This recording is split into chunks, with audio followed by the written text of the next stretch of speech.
বাংলাদেশ ইস্যুতে আজ ফের পথে বিরোধী দলনেতা রানী রাসমণিতে চলার ডাক দিলেন শুভেন্দু অধিকারী।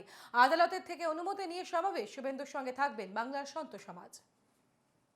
সৃষ্টি করার জন্য সেরকম আচরণ করবেন না, সকলে শান্তিপূর্ণভাবে এই আন্দোলন আমরা সমাপ্ত করব।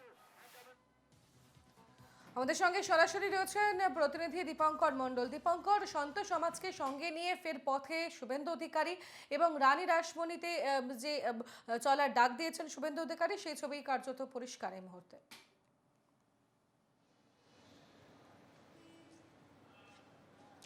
একদমই দেখো তনুশ্রী, রাজ্যের বিরোধী দলনেতা শুভেন্দু অধিকারী স্বামী চিন্ময় কৃষ্ণ দাসের গ্রেপ্তারির পর থেকে তিনি কিন্তু এপার বাংলায় কলকাতা শহরের বিভিন্ন জায়গায় তিনি প্রতিবাদ মিছিল করেছেন। বাংলাদেশ ডেপুটি হাই কমিশনে গিয়ে স্মারকলিপি জমা দিয়েছেন এবং গত সোমবার বাংলাদেশ ভারত সীমান্ত পেট্রাপোলে গিয়ে তিনি বিরাট বড় একটি জনসভা করেছেন এবং আজকেও কলকাতার প্রাণকেন্দ্র ধর্মতলার কাছে রানী রাসমণি অ্যাভিনিউতে একটি বিরাট জনসভার ডাক দেওয়া হয়েছে। এখানে কোনো দলীয় পতাকা থাকবে না। জানা যাচ্ছে 50টিরও বেশি সনাতনী সংগঠন তারা যোগ দেবে এবং এখানকার মূল বক্তা অবশ্যই রাজ্যের বিরোধী দলনেতা শুভেন্দু অধিকারী। তিনি ইতিমধ্যে বিধানসভায় প্রবেশ করেছেন এবং দুপুর 2টো নাগাদ এই সভা শুরু হওয়ার কথা আছে। তবে ইতিমধ্যেই কিন্তু প্রস্তুতি শুরু হয়ে গিয়েছে। গত কয়েকদিন ধরে প্রস্তুতি চলছে।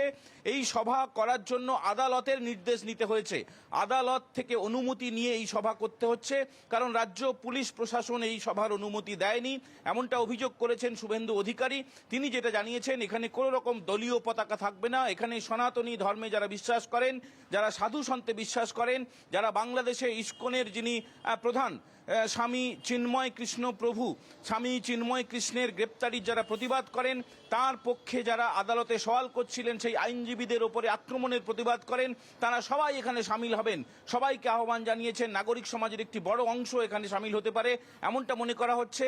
এই পরিস্থিতিতে, যে পরিস্থিতিতে গোটা বাংলাদেশ উত্তাল, বাংলাদেশের পাশাপাশি ভারতবর্ষ উত্তাল এবং বিভিন্ন ইউরোপ আমেরিকা থেকেও প্রতিবাদের ঝড় আছড়ে পড়ছে, স্বামী চিন্ময় কৃষ্ণ দাসের দ্রুত মুক্তির দাবির পাশাপাশি তার সপক্ষে যে আইনজীবীরা দাঁড়িয়েছিলেন তাদের উপরে অত্যাচারেরও নিন্দা করেছে ইস্কনের পাশাপাশি শুভেন্দু অধিকারী, যিনি রাজ্যের বিরোধী দলনেতা, তার নেতৃত্বেই আজকে দুপুর 2টো নাগাদ এই সভা হতে চলেছে। তনুশ্রী, বেশ, ধন্যবাদ দীপঙ্কর।